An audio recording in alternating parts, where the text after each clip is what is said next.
अब आपको गुर्दे में और पित्ते में पथरी यानी किडनी स्टोन या गैल ब्लैडर स्टोन होने पर नहीं है घबराने की ज़रूरत। शहर हैदराबाद में सालों से इस इलाज के लिए खानदानी सिलसिले से चला आ रहा है भरोसेमंद नाम RS यूनानी फार्मेसी, जहां पर खास तौर पर पित्ते में मौजूद पथरी और दोबारा पथरी ना होने का किया जाता है मुकम्मल इलाज। आपको इस दर्द से हमेशा के लिए मिल जाएगा छुटकारा। No side effects, no operation, तशखीस करते हुए दवाएं की जाती है फराहम। तो देर ना करें, जल्द ही तशरीफ़ लाए RS यूनानी pharmacy, Bahadurpura X road, opposite Canara bank, Hyderabad. मज़ीद तफसीलात के लिए रब्त करें 9390610436 पर।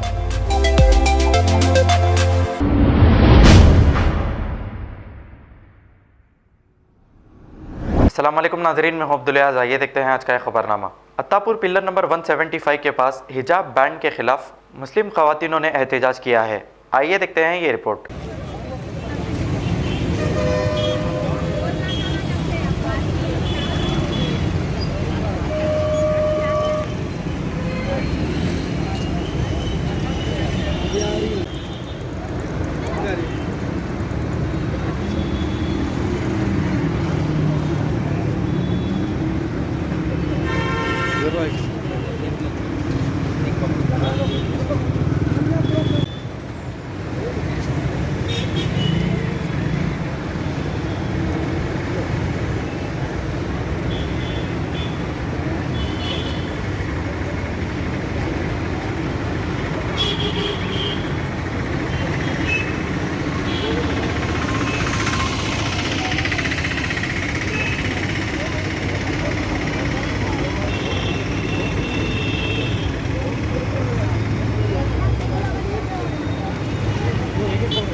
बेटी बचाओ बेटी पढ़ाओ खाली नारे हैं, नारेबाजी की बात है ये, खाली ये कुछ होने वाला नहीं है।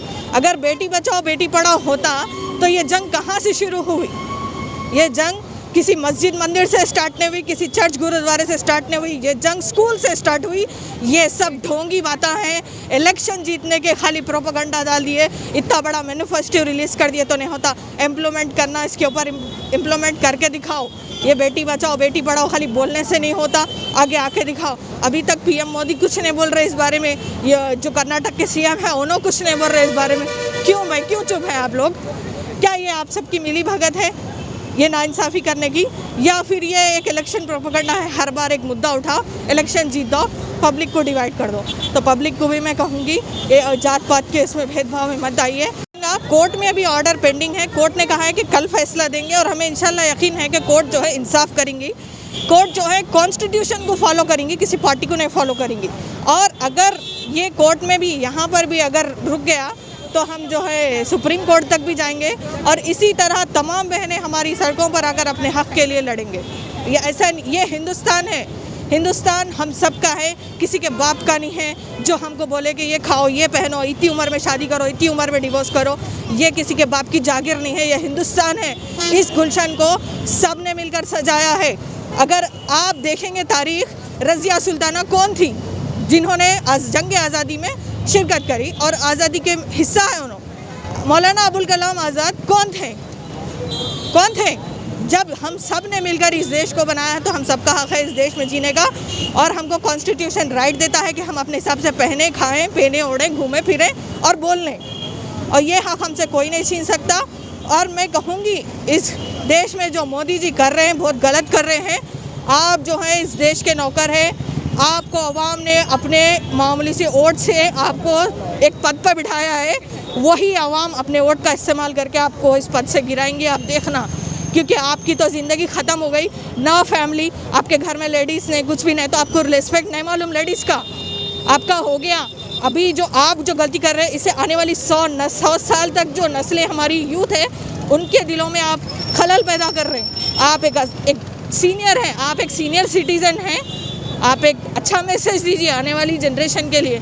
ये भेदभाव और ये डिवाइड एंड रूल मत करके जाइए, यही कहूँगी मैं, और तमाम से कहूँगी कि अपने के लिए नहीं हिजाब नहीं डालेंगे भाई, नहीं डालेंगे। हिजाब क्या है, हम गैर मर्द के देखना, आई गैर मर्द के किसका निगाह कैसी रहती है हमको नहीं मालूम। हमारे इस्लाम में ये है कि हमको कोई गैर आदमी नहीं देखना चाहिए, इसलिए हम लोग मुंह बंद करते, जिस्म से ही कपड़े पहनते हम।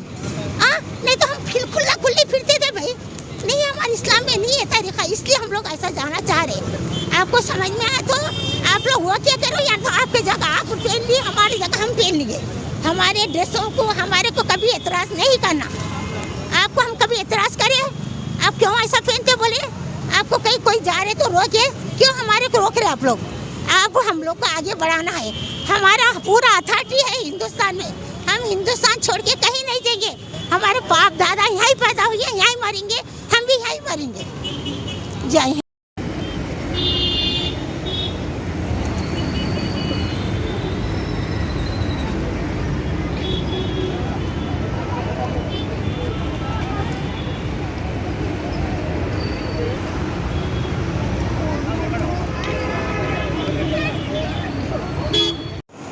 हिजाब पहनने से मतलब मतलब हिजाब पहनने से कुछ लोगों को ऑब्जेक्शन रहता है, लेकिन मतलब I don't understand why people are having objection regarding hijab, because it is just a piece of cloth. If we see, like nowadays, maybe for some or the other reason people are wearing scarf, like not just Muslims but every other religion people, they are trying to protect themselves. It's okay, fine, protection नहीं तो नहीं, but at least pollution से बचने के लिए किसी ना किसी रीज़न के लिए पहना जा रहा है स्कार्फ, ठीक है। सो मतलब लाइक जैसे बोलते हैं ना कि you are having right to do each and everything, like अपन का इंडियन कॉन्स्टिट्यूशन देख लीजिए, ठीक है, like we are it is a secular country, right. So I don't understand why people are having objection regarding this and why the question is being raised regarding hijab. So like when it is said that it is a secular country and everybody is having equal right to do everything and anything, I don't understand why the question is being raised. Like I feel like it should be given, like it is should, like okay fine, not a priority, but at least it should be considered.